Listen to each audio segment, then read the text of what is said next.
Yeah, thanks, Shailesh. And I think, Preeti, I was going to say what you said. You took the words out of my mouth. It is a portfolio solution.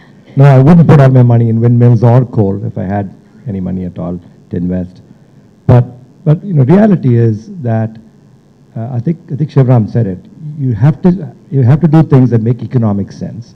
You have to do things that can be scaled up, right? There's lots of technology that don't scale because they can't get the feedstock in scale. There are technologies that need huge subsidies before they can be economically viable. Those don't last very long. The US went through many years of really bad policy where they would subsidize corn ethanol and put a tariff on Brazilian ethanol, right? One has 20% CO2 benefits, the other has 60%. So policy is important. Public policy needs to reward the right sorts of investments. The one thing that's happened in the US, despite all of the consumption and all of the lifestyle, is that their CO2 numbers have gone down in the last couple of years, largely because of gas. Right? The huge fortune of finding gas, 2,500 TCF of gas available in the US, which is largely, so the economics is working and coal plants are shutting down and being converted to gas. That alone, it cuts your carbon intensity in half.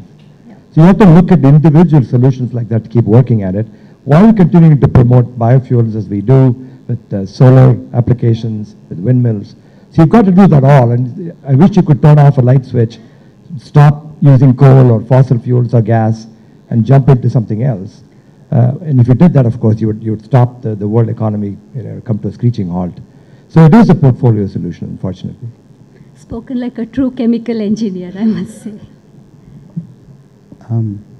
Okay, so to look at the question that you've asked, I mean, whether it's coal or whether it's wind power, I think that it's very symptomatic of the two kinds of energy requirements that the human race uses today. Today, all of us, the human race uses energy only in two forms, either as a chemical energy or as electrical energy. There is no other form of energy that we use.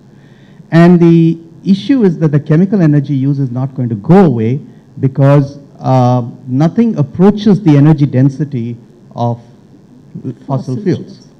Besides, electrical energy, which is what wind generates, cannot be stored very efficiently, not to the high densities. Okay, so that's one aspect of looking at these two things. But the other aspect is any fossil fuel that we pull out, whether it's coal, clean coal, gas, the cleanest gas, petroleum, it doesn't matter what you're doing. You're only burning and pulling out old sunlight. And you look at it, all of these things, whether it was coal or oil or gas, was originally biomass, which was on the planet and was actually, it got stored and got converted. And when you burn this chemical energy, you actually add to the CO2 load.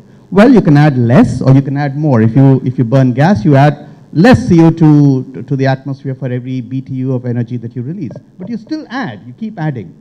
The key issue about biomass is that it recycles CO2, okay? And it actually acts as a storage, because biomass is the only way in which human beings can generate chemical energy from the sunlight. By the way, by the way, one must realize that wind power is also in a way solar energy, because wind doesn't happen if the sun doesn't heat one part and cools the other part, okay?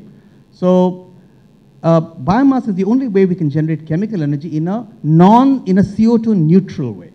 So what biomass does fundamentally is that when plants grow, they grab CO2 from the air, they paste it together with water to form carbohydrates or whatever else.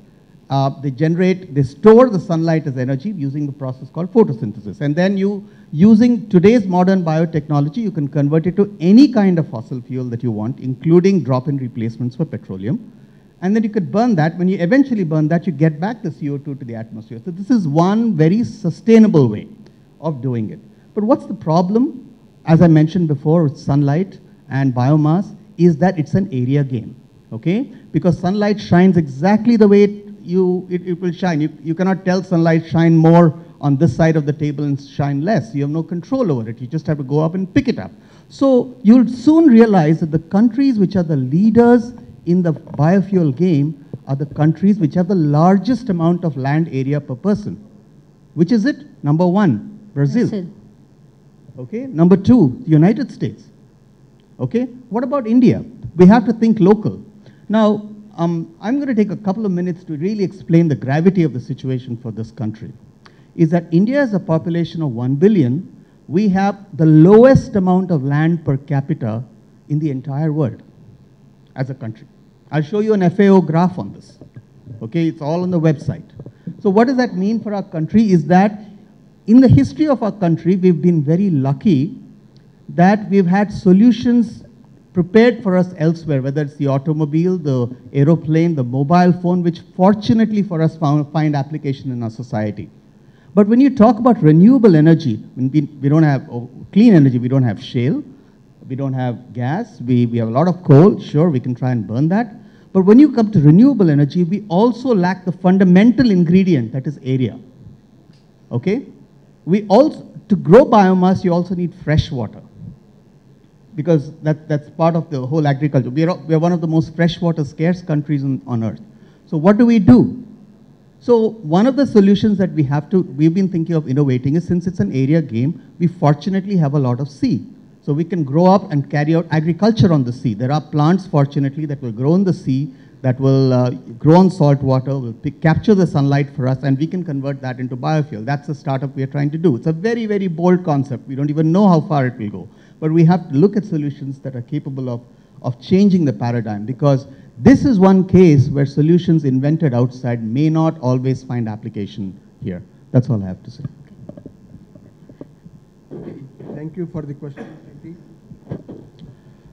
Coal and windmill, both are basically for power generation that we are using. So I'll limit myself to electricity. I want to be India-centric.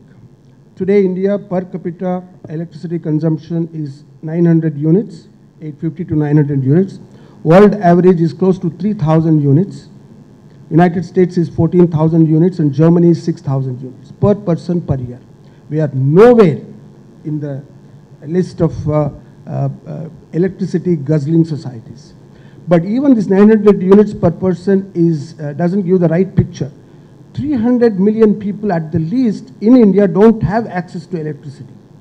So if you really take 1.2 billion minus this 300 million, only 900 million people are using electricity, and that will bring the per capita to about 2,500. IIT campus, we have made a calculation, it was 2,600 units per capita per year, which is close to the world average. Now, if we have to give electricity to these 300 to 400 million people, where do we get the electricity from in India? Today, coal is our main source. I want to also tell you, we are already importing coal. We are importing coal, oil, gas, and nuclear fuel. And in a way, I want to say we're importing solar power because the solar cells are coming from somewhere else, although the sun is here. So this entire country is dependent upon imported fuels and imported technologies. And we shouldn't be even talking about energy security, we should be talking about energy insecurity index. How low can we make it? And the more we do the calculations, the problem seems to be insurmountable without indigenous technology development using indigenous resources, indigenous scientific manpower, indigenous ideas, containing our lifestyles. When we talk about energy conservation, there are people who will say, you are an energy man, you should tell me how to use more energy. You are telling me to conserve energy. Energy conservation does not mean not that you don't use energy, but use energy prudently, wherever it is required in a proper form, with proper efficiency. So what I would like to say, Preeti, is, you said portfolio, yes. I have always been saying, a judicious mix of all sources. By the way, solar, wind, these are not non-conventional energy technology sources. They were all conventional till the 18th century. Coal, oil, gas actually are the non-conventional ones, and especially nuclear. Now we are going back to nature. Nature has told us, you have mistreated me for 200 years, now I am hitting back. Unless you become intelligent, do something about it, Mayan prophecy will come true, I don't know. But for the next 2 to 3 generations, I'll shorten my answer, coal in India will be the main source. So we should, I don't like this word, sun is sustainable, coal is not sustainable. Sun is not sustainable unless you have an enabling storage technology. Coal, the enabling technology is CO2 Whatever you want to do with CO2, capture, reutilize it. So we should make coal sustainable, and this is going to happen. And we should do it in the national interest. I personally feel we have been influenced tremendously by the other societies, and we think they are right. We should develop our technologies with our sources for our people first. Then that will spread to other countries. Windmills, as of today, officially 102,000 megawatt is the potential at 50-meter height.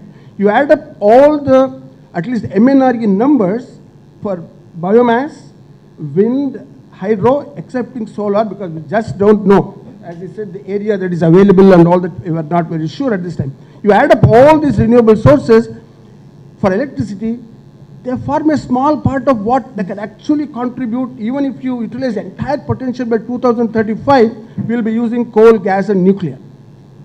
We have to make nuclear sustainable, coal sustainable.